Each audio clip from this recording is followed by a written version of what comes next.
Hey folks, Ed here from Brain Pulp TV, and I'm back on Magic Online, and this time I'm going to be doing something a little bit different. I'm going to be showing you a match from a deck that I was testing out that I was thinking maybe of doing a deck tech for, but probably won't now. A little backstory for this. First of all, Travis and I did a couple videos called You Choose the Brew. Both of us picked 3 cards, and you guys got to sound off in the comments section, letting us know which of the 3 you wanted us to build decks around. Now, of my 3, the card Champion of Rhonas ended up winning the You Choose the Brew comment offer, or however you want to refer to it. So that locked me into that deck as far as what I was going to be doing a deck tech on in the future, and a deck that I was going to be playing against Travis in a future edition of the Mana Cave.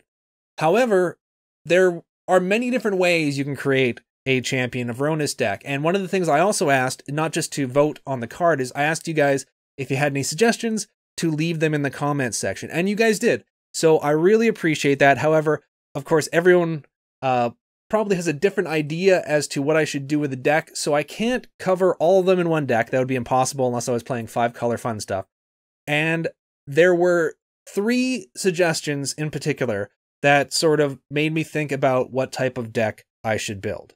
First, let's talk about Luke Green's suggestion, which was to do this deck in Jund colors and maybe cheat out some of the black and red Gear Hulks, because compared to the other Gear Hulks, they are rather budget.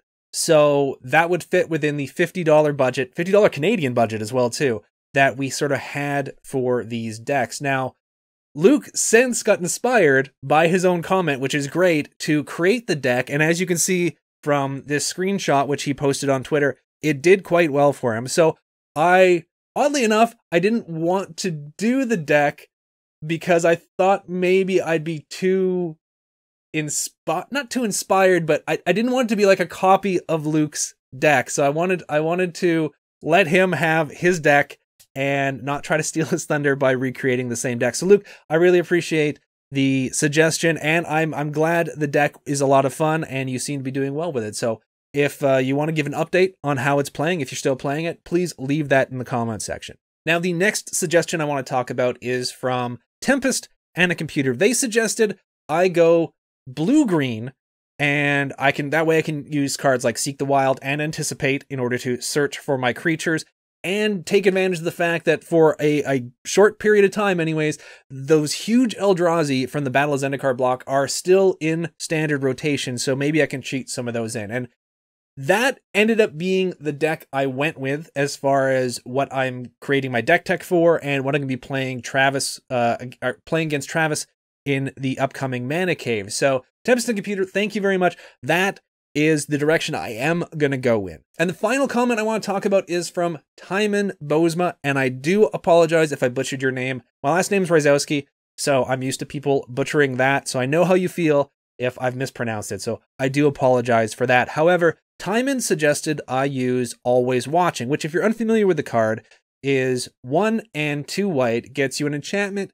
which gives your creatures +1/+1 and Vigilance, which pairs really nicely with the Champion of Rhonas.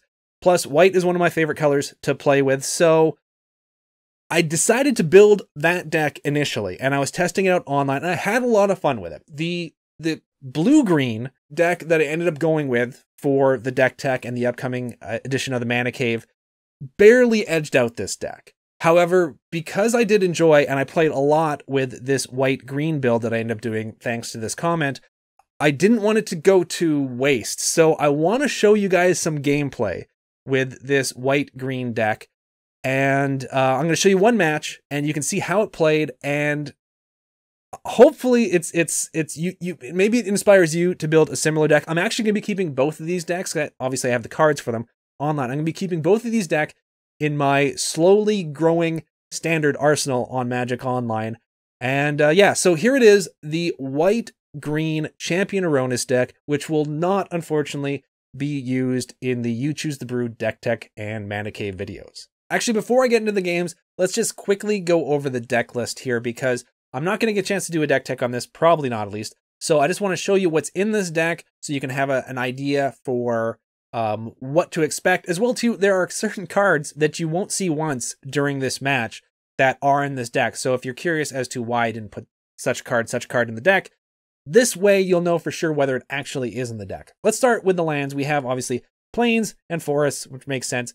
We have copies of Canopy Vista, or Vista, whichever way, Fortified Village, and Scattered Groves. Now, if budget wasn't a concern, I would have probably a playset of each of these. This was, once again, just a testing deck, so I didn't go ahead and buy the playset I would have wanted with the Canopy Vista, for example. Plus, I mean, Battle for Zendikar stuff is going to rotate out, so it'll probably be better to invest in a couple extra Scattered Groves. Anyways, that's the mana base.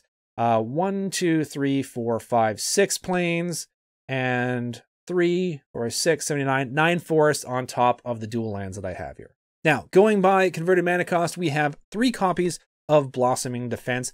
Super, super useful card. We have 4 copies of Chandler Initiate, 2 copies of Grapple with the Past, 2 copies of Heroic Intervention, which is a card I should probably have in the sideboard instead of the main board, but whatever. Primal Druid, which is good for ramp and getting some early blockers out against aggressive decks. Though I think this is one of the cards you don't see ever in this entire deck during this match. 2 copies of Seek the Wild. Always Watching, which was the card which made me want to try green-white. Eldritch Evolution, I got 3 copies of that. It's really great when you use it on something like the Primal Druid because it can cheat out a Champion of Rhonas. We have the Life Crafter's Bestiary. 2 copies of that. 4 copies, of course, of the namesake, Champion of Rhonas. 4 Honored Hydras. 2 Green Warden of Mirasas. And then we have... See, this is one of the weird things. Is the main deck of this deck, I've got Exquisite Archangel and Always Watching. Only 2 white cards. Or 3 copies, I guess, of white cards in total. In the entire main board. I don't know why I have so many plains. But I do have, as you can see, a ton of white in the sideboard. Anyways, getting off topic. So we do have a copy of Exquisite Archangel. We have 2 Void Winnowers. We have 2 Void Winnowers here. We have 2 Void Winnowers here. And we have Wildest Dreams, just in case there's something that goes to the graveyard that I don't want in the graveyard and I want to get back into my hand. But just 1 copy of that. So now on the sideboard, once again, this was sort of like a work in progress deck. Some of this stuff I might change, but we have a couple copies of Blessed Alliance, Nahiri's Machinations, Forsake the Worldly for Artifact and Enchantment Hate, Stasis Snare, Cast Out. I would probably get rid of both Stasis Snares and just put Cast Out, even though it costs 1 more, but it's more useful. And as well, too, once again, Battle for Zendikar is rotating out eventually, like in a few months, but still, it is eventually sort of rotating out, so that's something to keep in mind as a change. Cataclysmic Gearhulk, I don't mainboard it because this is a deck that I don't want to really risk having my creatures be killed. So this is if I'm facing a deck that has a lot of creatures, like sort of a flood of creatures or tokens, then I would sort of sideboard in the Gearhulk. Fumigate, same sort of reasoning why I have the Gearhulk in the sideboard. Seasons Past, because I wasn't sure whether I wanted actually Seasons Past or Wildest Dreams in this deck, so I decided to put the Seasons Past in the sideboard. And an extra Vessel, because I think I couldn't decide on a 15th card for the sideboard. Once again, this was sort of like a work in progress deck. So at one point in this deck, I had, I think, 3 Vessels in it instead of something like Seek the Wilds. But I just kept one of the Vessels in the sideboard just to sort of remind myself that it's a card I could add to this deck if I wanted to. So there you go. This is the white-green version of this deck. I could go into more detail as to why I picked certain cards, didn't pick certain cards. A lot of these cards you're going to see in the blue-green version of this deck, which I am going to be doing a complete deck tech on. So I will be getting more in-depth during that deck tech. But for now, we're just going to sort of gloss over it like we just did here and then move on right into the match and see how we do in the games. Okay, so here we are. My opponent is Noraf von Notch, and I don't know if that's pronounced correctly either. And I won the die roll, which is always nice. So let's see what our opening hand is. Now, you can see we got Scattered Groves, Forest, Plains. So we're 1 away from being able to cast Champion of Rhonas. We also have Bane of Balaged, which I have a couple of in this deck, and Void Winnower. Now, these are the big bad Eldrazi that I was talking about. It's one of the reasons why I picked this match, because you got to actually see these Eldrazi, which are rotating out, so we'll be bidding them a fond farewell. But yeah, these were 2 of the picks early on that I wanted in the deck, and have actually, not to spoil anything, but they've actually stayed to a certain degree. in the final deck that I'll be doing my deck tech on. Bane is cheap. Void Winnower is a little more expensive, but the main thing is, like, Bane, once he gets on the battlefield, there are plenty of games where Bane gets out on turn 4 or 5 and my opponent just scoops, because if this swings in, it's not even damage or anything like that. It's the second we go to attacks with this, my opponent has to exile 2 permanents. So a lot of the time, if Bane gets out early, it's very difficult for my opponent to catch up. And Winnower is another one where a lot of the time it'll hit the board and they'll just scoop. If they don't have an answer for it right away, especially if they're in the unfortunate situation where a lot of their cards are even cost, or a lot of the creatures on the board are even cost, this can be absolutely devastating. Now, there are other Eldrazi and stuff that have, when you cast them, abilities. And those are the cards I needed to avoid, because I needed stuff either once it came into the battlefield, or stuff that did well once it was on the battlefield. But if it's being cast, if it's being cheated out by Champion of Rhonas, those effects aren't going to happen. Anyways, so we also, of course, have the namesake of the deck, Champion of Rhonas. Now, I'm 1 away from being able to cast it. I don't have any of my early ramp, but I do end up keeping this because I'm hoping turn 4 I can get Champ out and bring out either the Void Winnower or the Bane of Balaget. Okay, so moving on, I do end up keeping my opponent mulligans down to 5. 6, not 5. So pretty much standard play right at the beginning, playing a couple lands, nothing out. We did catch up a Blossoming Defense. Now, Blossoming Defense was a card that, I wish I could remember who. Let me just quickly check. Okay, I just checked. This is a card that Scarlet Spartan actually suggested if I was going to end up going with the Regal Caracal deck, which was one of the choices for the You Choose the Brew. However, after they suggested it and I had a chance to play with it a bit in a cat deck that I built, I ended up putting in this deck as well too. This is great protection for Champion of Rhonas, because a lot of the times the second Champion of Rhonas gets played, your opponent knows what your plan is. And if they have removal, Champion of Rhonas is going to die. So what I've sort of learned over time is that sometimes it's not the best idea to play Champion of Rhonas, especially if you're playing like red or against red or black. Sometimes the best thing to do is not play Champion of Rhonas the second you can. There are times where it ends up being better to play it when you have 1 extra mana where you can hold up for Blossoming Defense if you have it in your hand. If you don't have it in your hand, just might as well play it, because there's no sense waiting forever. But yeah, if you can play Champion of Rhonas and still hold up 1 green and have Blossoming Defense in your hand, it's worth the extra weight, because you're going to gain so much more ground once you can start cheating out these creatures. But if this hits the board and they just remove it the following turn, you've just lost your turn 4 and turn 5 plays, really. So yeah, that's one of the things I learned. So that's one of the inclusions in this deck, which is actually going to, you'll see, is going to stay in the blue-green version of this deck as well too. Okay, so moving on, they cast Blood Range Brawler. Now I'm a little bit worried here, because this shows to me that my opponent's deck is going to be kind of aggro-y. And this deck, while it does kick off after a while, once you can get the champion out, it's not the quickest starting deck a lot of the time. I mean, there are cards in this deck which sort of can help with the early game, but for the most part, it's really a turn 4 deck. So Blood Rage Brawler is coming out, and they just pitch a mountain, which is no big deal. Now, we luck out here, we get Chandler Initiate. Now, I kind of wish I had got this last turn, but, you know, we got it, so that's great. So this is going to allow us to definitely have the mana up next turn for Champion of Rhonas, even if we don't catch a land, which would be great, but it'd be even better if we catch another forest, because then, once again, I could cast Champ and hold up for Blossoming Defense. So here, they're going to swing. I'm not going to block because I'm not crazy, and I want to hold this up for the ramp that I can use it for next turn. Now, they're going to end up, I believe, if I remember correctly, casting removal on the Chandler Initiate. Blood Rage Brawler comes out. They're going to pitch a Madness card. Yes, Fiery Temper. Now, they're going to take out Champion Chandler Initiate. I was holding Blossoming Defense for Champion of Rhonas. If they take out the Initiate and I don't catch a land, I can't play Champion of Rhonas. So here I'm going to end up casting Blossoming Defense in order to protect the Initiate and make it so that it sticks around and I can get Champion out next turn. Now, I didn't catch a land, so that ended up being the right play. So Champion's going to come out, and now I have to hope against hope that my opponent is not going to end up just removing the Champion of Rhonas. Now, it's got a 3 toughness, so it's a bit more difficult to get rid of than some creatures, but if they have another Fiery Temper, they could even hard cast it and the champ is gone. So that would be really unfortunate.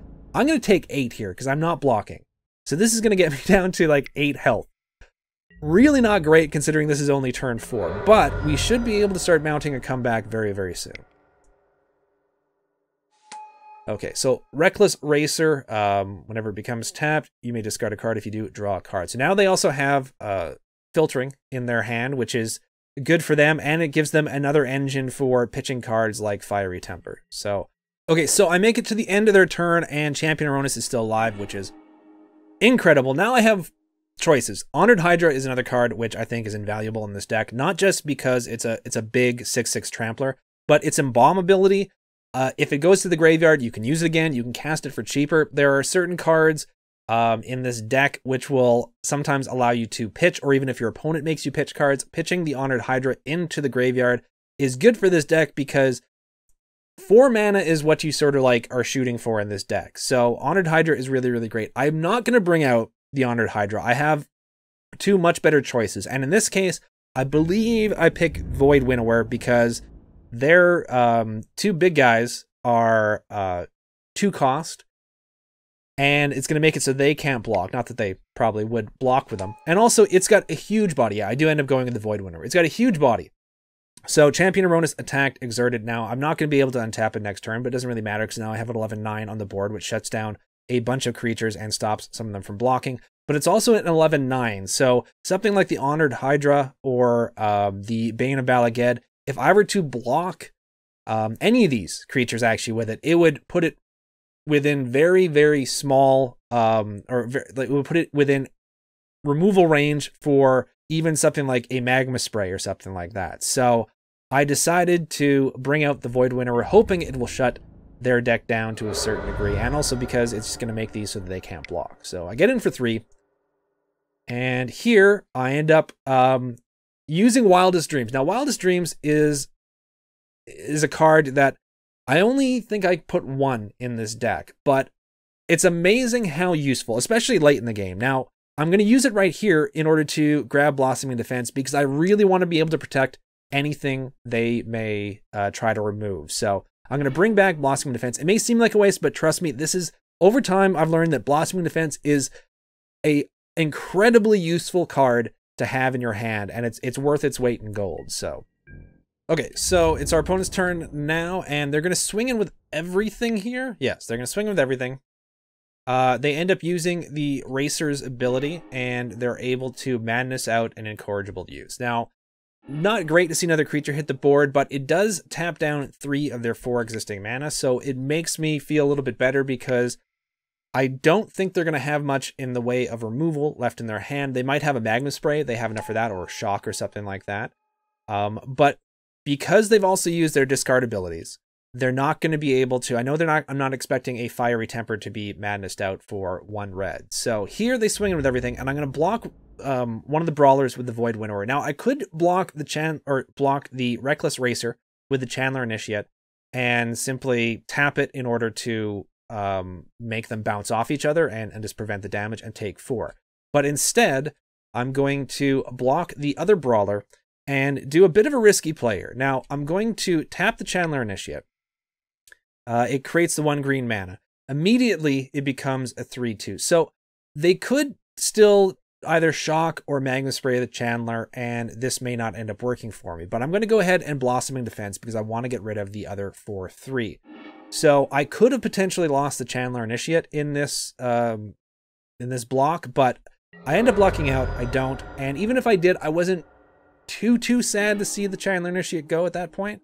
I mean, it wouldn't have been the greatest, but it's not the end of the world either. They just play an Evolving Wilds, and they're gonna crack it for, I believe, another mountain. Yes. So once again, Champion of Rhonas was exerted, so I'm not going to be able to cast or bring out anything from my hand with it. So I'm simply going to pass here because I want to hold up blockers for their creatures.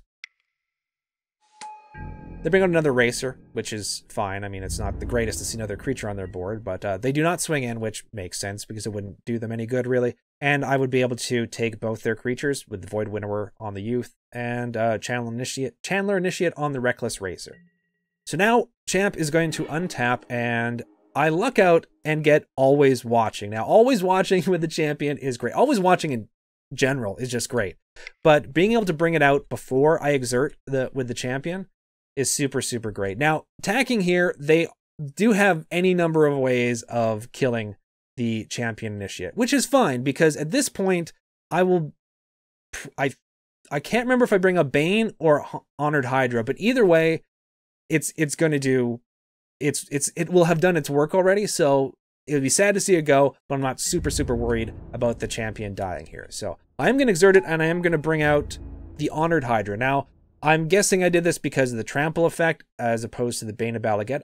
I mean, there might be a good argument for bringing out Bane instead, because next turn when I attack, they have to start like exiling permanents. But I think at this point it shouldn't really matter. Now they do the double block on the Champion of Rhonas, so that's unfortunate. It is going to die, but everything else is going to get through. I'm going to get through for 14 damage in total, 15 damage in total. Putting them down to 2. I think that was why I ended up doing the Honored Hydra, because even if they did make that trade, we can still push through 2 damage almost guaranteed next turn somehow because we do have a Trampler. So moving on to their turn. They swing in with everything here, and I think a big reason for that is because they want to try to draw into something using both the Racer's abilities, because I think they activate both the abilities, because it's whenever it becomes, you may, yeah. And they do activate both times. Unfortunately, they end up pitching an Evolving Wilds and nothing with Madness. They pitch a, what is it this time? The Sanitary Skeleton. Now, that's great for them because they can keep putting it back in their hand, but I think it's a little bit too late for them, so they're going to swing in. I'm going to block everything. Oh yeah, they brought the Sanitary Skeleton back into their hand, and I'm going to block everything.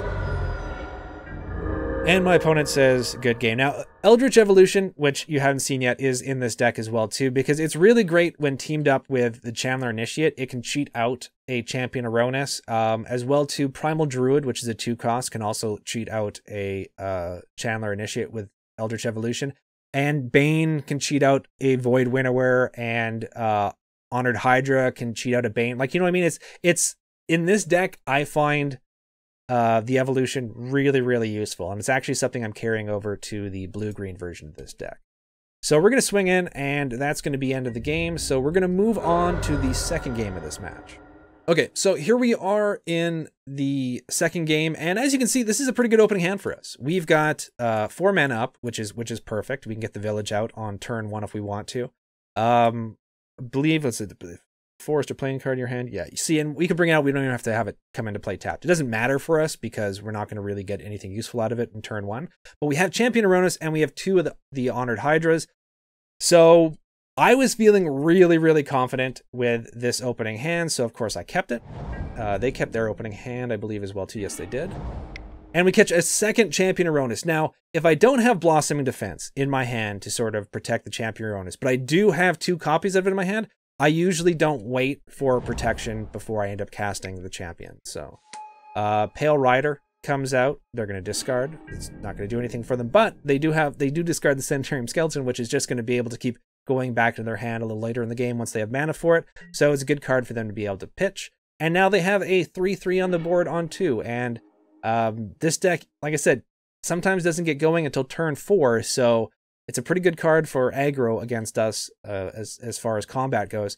Now we pick up an Exquisite Archangel. Now I love this card in the white-green version of the Champion of Rhonas deck. It's a 5/5 flyer to begin with, which is great because we don't really have much that can deal with flyers, and this is sort of nice in just the fact that it is a 5/5 flyer. But its ability, if you lose the game, instead exile Exquisite Archangel, and your life total becomes equal to your starting life total. So it's a fun card to be able to cheat out. I put this in for, I mean, it has been useful, and you'll see it useful in a couple seconds. But yeah, I love cards like this that would allow me to sort of reset the clock a bit. So we're just going to move past this here. They're going to swing in with the Pale Rider. And let's see, what did I cast? Can't remember. Another Reckless Racer. So this is going to give them a discard engine. Okay, so we drew Blessed Alliance, which is useful for us, and you'll see why in just a second. I really like Blessed Alliance. I actually use it in a few of my decks, my paper decks at home, so it was nice to be able to include this in this deck as well too. Now they return the Sanitarium Skeleton to their hand. Now the Sanitarium Skeleton is going to be great because they're going to be able to constantly pitch that and just draw a card. So this is just really just become draw a card. So they're going to swing them with both. We're taking 5, which puts us down to 12 really early on, which sucks for us. So we're just going to go ahead and make them choose. And I believe they choose the Reckless Racer here. They do. Makes sense. They want to keep up the most damage possible. And the Pale Rider is going to be swinging in for 3 each turn. So we're going to go down to 14 here. So, I mean, our hand is looking really good. As long as we can keep one Champion of Rhonas alive, we have, once again, a choice. We can bring out Honored Hydra, Exquisite Archangel, or Bane of Bala Ged. So here, of course, we're going to bring out the Champion of Rhonas and just pray that they can't take it out.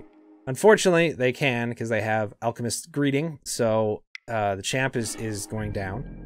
They're going to swing in for 3 more, so we're getting really low on life total because next turn they can swing in for 7 potential unanswered damage, which sucks for us. So we catch another forest. We don't have Blossoming Defense, so it doesn't matter. We're going to bring in the champion out. They only got 2 cards left in hand, so hoping they don't have removal for it, and this can actually last long enough to exert at least once.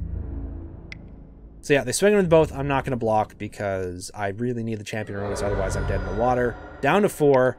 I mean, it's impossible. It's impossible. It's possible they even have enough burn here to kill me. Luckily they don't, so it doesn't end right now. They do bring out Archfiend Ifnir, which is awful for us. It's a 5/4 flyer. I mean, luckily we have the Archangel, and we have a second one as well too. That's what I'm going to cheat out now is the Archangel, simply because it's a flyer which will keep this at bay to a certain degree. And as well too, to allow us to reset our life total if the need arises later on, or if he allows us to, if this stays alive long enough to do that. Now, given their discard abilities that we've seen in this deck, they don't have anything right now that can just sort of give them discard and a stick. But the Archfiend's ability, whenever you cycle or discard another card, put a -1/-1 counter on each creature your opponent controls. This could get out of hand for us very, very soon. So we're going to swing in here. He does not block. Yeah, he does not block. I'm assuming it was because he didn't want to walk into like Blossoming Defense and lose the Archfiend, because the Archfiend is really going to keep him alive right now. Now, if he's able to take out the Archangel, we're dead. We're dead in the water. Luckily, it is a racer and not straight up burn, and that puts them down to 1 card in their hand and 2 cards because we know they have a Sanitarium Skeleton now back in their hand. This is well too. The Sanitarium Skeleton, like, I really like my opponent's deck. I like my opponent's deck a lot. It's well crafted. The whole idea of like working with madness and cards like the Skeleton, which allow you to discard for very little penalty. And then you put something like the Archfiend in there. I think it's a fun deck that my opponent is playing here. Now, I have the mana finally, 6, to hard cast either the Archangel or not the Archangel, sorry, the Honored Hydra. So we're going to cast that and get a 6/6 on the board. Once again, I'm really just sort of like holding off my opponent barely. I'm down to 4 health. I mean, they can swing in, and they do with the Racer. I think they're going to pitch. No, they're just going to pitch the Sanitarium Skeleton. And put it -1/-1 counter. So, I mean, I'm on a clock. Even though I can reset my life total, I'm in pretty bad shape here. Now, luckily, I was going to say the champion is going to be able to untap and exert next turn, but Fiery Temper is going to take care of that. I do get to kill the Racer. So one of their discard engines is now gone, which is useful for us.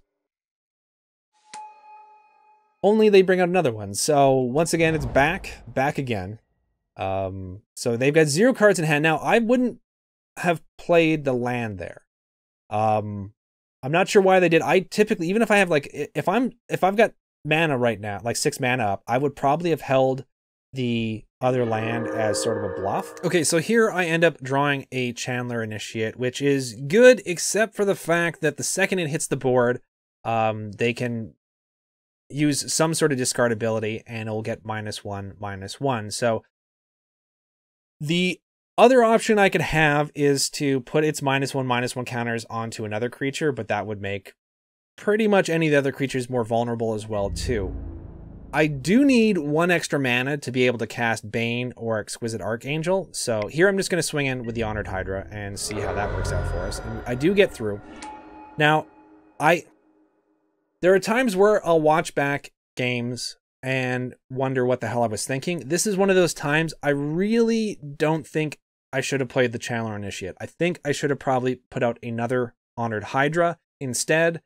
And if I were to play the Chandler Initiate, I probably should have put the -1/-1 counters on a different creature. However, at the time, I'm guessing I was blinded by the fact that I wanted that 1 extra mana and cast it thinking I was going to be able to play it next turn. But you'll see in a second what's going to happen. Reckless Racer is going to come in, going to discard a card, and then immediately the Chandler Initiate is going to die. So it was a boneheaded play on my part. So, I mean, oops. I like, there's no excuse for how bad that play was. It was just a bad play. So here I end up blocking. I mean, I'm opening up the Archangel for receiving burn and being killed off before I can use its ability, but I do have a second one, and if I do catch another land, I can get another one out there. But once again, I think the Initiate thing maybe sort of tilted me a little bit for this game, so I might not have been thinking as critically as I should have been at this point in the game. Now, they're going to bring out an Elusive Tormentor, which is bad for 2 reasons. One, it's a discard engine for them, which, along with the Archfiend, is bad for us. And 2, it's going to swing in for 4/4 each turn, pretty much uncontested, as long as they want to sink in or sink the cost of the mana and the discards. So here, let's see, what do? I swing in with the Hydra. It's becoming less and less valuable to me as it goes down. So I swing in because I know I can bring it out for 4, so I can actually cast like a Vessel and bring out the Hydra again or embalm it from the graveyard. So I think that's what I do. I think I embalm the Hydra. Yes, I embalm the Hydra and then play the Vessel. Now this is going to allow me to hunt for that elusive 7th land, but not till like next turn, and even then I will have tapped down 2 mana for it. So things aren't going super great, even though, as you'll see here, I'm going to have a chance to reset my life total, which is wonderful. They're going to swing in with Insidious Mist, which makes sense, and then they're going to transform it, so they're going to do lethal, and Exquisite Archangel is going to exile. That's right, she exiles. She does not go to the graveyard. So I am back to 20, which you would think would mean, hey, that's a game changer. Everything's going to turn around. But when you're this far behind already, going back up to 20 is really just sort of delaying the inevitable sometimes. Now, I do luck out because I don't have to crack the Vessel in order to catch a 7th land. So now I can play anything I've got in my hand. I decide to go with Bane of Balaget. Now, I might have wanted to bring out the Archangel this turn and the Bane next turn. My thinking at this point was, at least I can swing in once with the Bane, get the Archangel up next time. They'll have lost 2 permanents, which will most likely be their lands. So I'm going to swing in with the Hydra, put some pressure on them, hope for some blocks. They do end up blocking. Now, they have a discard engine with Elusive Tormentor here, so I don't know why I end up taking out the Racer. I probably should have taken out the Pale Rider. It's not a huge difference, but I thought it was the better thing to do. I think it was because I wanted to get rid of their filtering ability, and I was more worried about that than 1 extra point of damage, but still. Maybe that was the wrong choice, but, you know, it's the world I live in, so I've got to sort of stick with it because I'm watching this game in the future. So, here we go. Now, they end up, tapping, elusive, or not tapping, they end up discarding, and make it Misty. Swinging with the Archfiend, because why wouldn't they? Have nothing to block it. And I'm going to be taking a whopping 9 here. Once again, I was at 20, and I'm already down to like half that now. So, it's still not looking good, even though I do have another Archangel in my hand. Now, it'd be great if I can get the Archangel out, and then if I'm in dire need, I can reset my life total again. Here they are going to have to discard 2 permanents. There's no way they're blocking here either. They're just going to take the 6, I'm pretty sure, yeah. And here I'm going to cast the Angel, hoping against hope that it's going to survive, and I'm going to be able to reset my life total once again. However, here comes Alchemist Greeting to do 4, and then there's going to be a -1/-1 counter put on it, so it's going to die, and now so will I. Oh no, sorry, that's right. They don't have the mana to transform the Insidious Mist, but I am down to 3. And they put the Sanitarium Skeleton on the board, so I'm not in very good shape. I can crack for the Vessel here and hope for something really, really good. Nothing I can play other than the Chandler Initiate, which we know the fate of that, so I end up scooping. So yes, even though the Exquisite Archangel is a fun card to have in this deck, and it can do wonderful things like reset your life total back up to 20, as I just showed you, it is not a guarantee to end up surviving, even if you do get to use its abilities. So we're going to move on to the 3rd game of this match, and we'll see how we do there. Okay, so as you can see here, this is our opening hand. We have Canopy Vista, or Vista, however you want to say it. Scattered Groves, Plains. We have Always Watching, and 2 bits of removal, and a Gear Hulk. I honestly can't remember if I keep this hand. I probably wouldn't now. I might have back then, but let's see. Let's see what we do. They mulligan down to 6, and we kept this hand. I mean, we do get Always Watching out with no creatures to be able to play with it. So I'm not sure what I was thinking here, but once again, that's the world I live in now. So it's so weird sometimes watching these playbacks and just, you know, picking apart my own play. It's useful. It actually I find it makes it useful for the next time I play to be like sort of more critical thinking. Now, I just get lucky. I get straight up lucky and find a Chandler Initiate. So I'm going to bring this out. I mean, there's so much, they've got so much removal, this could die instantly. So it's entirely possible this is going to die. So the Blood Rage Brawler comes out. So we know it's not going to die because even if they discard Fiery Temper, they don't have the mana to play it. So we're safe. We are safe. Now they do have Sanitarium Skeletons, so they do have the card which allows them basically free discards. So that's unfortunate, but this is okay because at least we have the Chandler Initiate. Now we're going to be able to play another land. And that's the great thing. This is one of the great things about the Fortified Village. With the Canopy here is because the Canopy and the Scattered Groves are both forests and plains. So Fortified Village works well with both of them. So having cards like a playset of each of these in your deck, they work well with each other. You know, not so much like the Scattered Groves doesn't really benefit from the Fortified Village, but the Fortified Village definitely benefits from the Scattered Groves and the Canopy here. So enough about the lands. Let's get back to what I do, which is I cast Always Watching. So obviously it buffs the Chandler Initiate, and it's going to allow me to, if I want to attack with it later, that's great, and I can still have it so that I can tap it later for mana.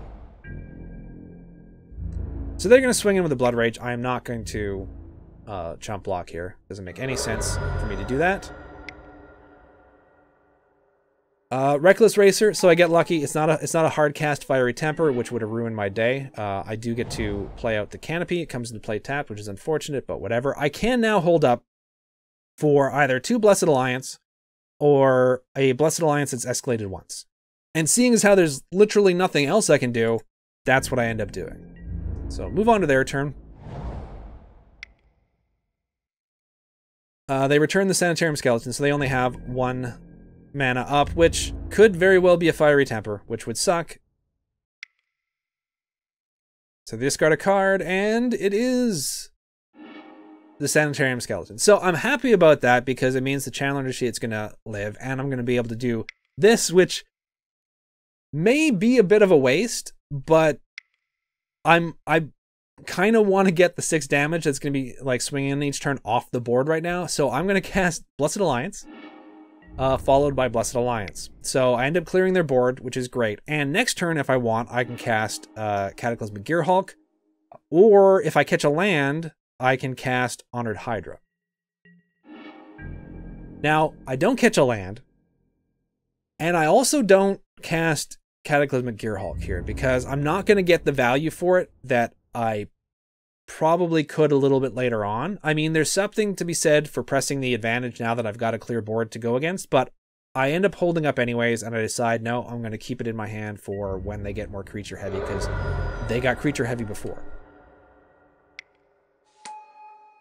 So they bring out a Fury Blade Vampire, and then another one as well, too.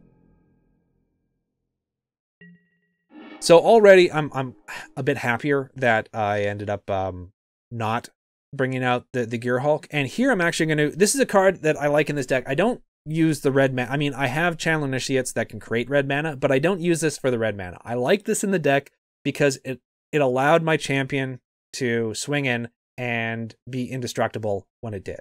So it's a fun little enchantment. I actually like playing with it when I was doing draft for the Shadows of Innistrad block. I probably shouldn't, because I haven't heard many other people say it's a super, super great card, but sometimes I get certain things in my head and think, wow, that's amazing, and I just can't get it, can't get beyond that thought. But I do like the machinations in this deck. I think it's very, very useful at times, and you'll see when paired up with the Always Watching, it's a lot of fun. So now I'm going to be able to swing in for, carefree. They can block it, but I can't see them ever blocking it, because they'll just, trade. Not trade, they won't even trade, they'll end up chumping, so.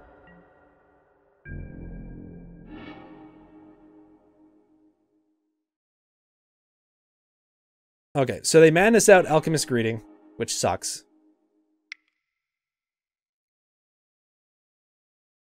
And they're going to cast, yeah, so they got rid of the Chandler's Initiate. So, I mean, that's unfortunate. We now no longer can cast Cataclysmic Gear Hulk, so we might have wanted to do that when we could. Now, here's the thing. Okay, I just remember this now. My opponent did not swing in. That was a mistake, and they said so in chat. So keep in mind, I should be 8 life less than I am right now. So just keep that in mind. Keep that in mind. Okay, so I do catch a force, which is great, because now I can cast the Gear Hulk. I have the choice to either get rid of the Machinations or the Always Watching. Now, Cataclysmic Gear Hulk already has Vigilance. And there is something to be said for it becoming indestructible each time it attacks. If I had a Champion of Rhonas in my hand, or if I knew one was coming up, I probably would keep the Machinations over Always Watching, even though Always Watching would give the champion Vigilance. In this case, I believe I get rid of the Machinations and keep the Always Watching. Once again, even though it's already got Vigilance, it gives it +1/+1. So, and they're going to have to get rid of one of their creatures. Not the most value I could have got for the Gear Hulk, but I needed something because these things could get out of hand if left unchecked. So now not only do I have, or was able to take out one of the creatures, I now have a blocker that can block this even if they decide to pump it.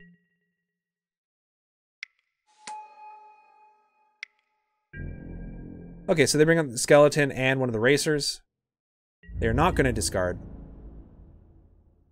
So here I catch a Vessel, which is okay, because now I can sort of try to hunt for either a land, which will allow me to cast Honored Hydra, or for a creature like Champion. So I crack it immediately. There's no sense in me waiting. I do catch a land, so I grab that, and the cards I threw out was Eldritch Evolution, a Wildest Dreams, and a Plains. So now I'm going to be able to cast Honored Hydra next turn. I'm going to swing in with the Cataclysmic Gear Hulk because it's got Vigilance, and I mean, they could block it with everything, but no, they got, I mean, the Centaurum Skeleton's a great chump blocker because they just can keep coming back, So, but if I don't attack with it and allow them to keep it in their hand, at least this way I'm going to be tying up some of their mana later on. So they're going to madness out some of the youths. They do not swing in, which makes sense because I can take out anything they have here. And it also makes, in my mind, me realize they don't have something like Magma Spray or any sort of burn, because that, if I had blocked one of these, they could have taken this out with that. So, okay, another forest, which isn't ideal, but I would have liked some gas at this point. But still, we can get out the Hydra or the Archangel. I believe I bring out the Archangel here because it's flying and can go over top of everything. Yes. Either were fine choices, but I think having a 6/6 flyer at this point, because they don't have anything that can block it, is a much bigger game changer than the Hydra. And I do still get to swing in the Gear Hulk as well too. So I have lethal on the board. They will have to block the Gear Hulk next turn with something. They return the Sanitarium Skeleton in their hand, and they discard it. No attacks. Seek the Wild, which is also good because I can cast Honored Hydra or I can Seek the Wild. Unfortunately, I don't have enough mana to do both, but here though I just swing in with both. So this forces them to block the Gear Hulk. Now my opponent says GG, but I don't have lethal, but he decides to go ahead and concede, which makes sense. I mean, given the board state, he knows what he has in his hand, I don't. So this third game sort of showed that this deck can win even if Champion of Rhonas doesn't come out on board. So, I mean, I would prefer to be able to play the deck the way I intended to have Champion of Rhonas out, but still, it does show that it is possible to win without it. So there you guys go. That was some play with the white-green version of the Champion of Rhonas deck. Not the one that I'll be using for the deck tech next week, as well as the one that I'll be playing against Travis on the Mana Cave, but still, it's a fun deck that I'm going to probably keep tweaking over time. So thank you to everyone who commented on the You Choose the Brew videos, and especially to you guys who were able to give me some suggestions. Once again, I wish I could use them all. Unfortunately, I can't, but I did try to get the most out of your suggestions that I could. Anyway, thank you guys so much for watching. I hope you enjoyed the video. If you have any comments, questions, or advice for this deck, or just anything in general, please leave that in the comments section below. You can also contact and follow us on Twitter @BrainPulpTV, or follow and contact me directly on Twitter @GeekTragedy. And with all that said, take care, everyone. Thank you so much for liking and subscribing. It means a lot to us here. May all your pulls be mythics, and I'll see you all again very soon.